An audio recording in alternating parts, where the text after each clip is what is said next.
Cette grâce dans laquelle vous êtes la est la vraie grâce de Dieu.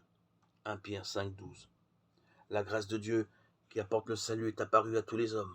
Tite 2,11. La grâce est une faveur non méritée, accordée librement à quelqu'un. Le verset du jour nous invite à réfléchir à la vraie grâce de Dieu. Elle ne consiste pas à fermer les yeux sur le mal ou l'injustice, comme si la désobéissance des hommes était une chose de peu d'importance, insignifiante aux yeux de Dieu. Si le mal était simplement ignoré au nom de la grâce, ce serait une grâce bon marché, et la sainteté de Dieu ne serait pas satisfaite. Tout péché commis mérite un jugement. La grâce de Dieu n'ignore pas le mal, mais donne à tous ceux qui le veulent un moyen pour que le mal qu'ils ont commis soit pardonné. Par le sacrifice de Christ à la croix, nous sommes sanctifiés, rendus purs.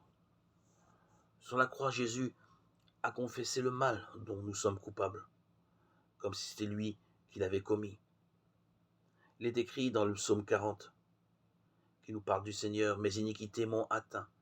Christ a porté sur la croix la punition pour nos péchés, qu'il a considérés comme les siens. La vraie grâce de Dieu est apparue par le don de son Fils Jésus-Christ. Sur la terre, Jésus a obéi à Dieu comme tous les hommes auraient dû lui obéir depuis la création. Par l'obéissance d'un seul, Jésus, beaucoup seront constitués justes. Romains 5, 19.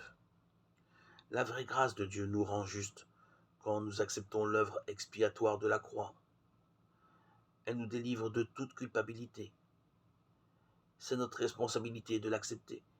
Alors cette grâce dans laquelle nous sommes accompagne la vie entière du croyant.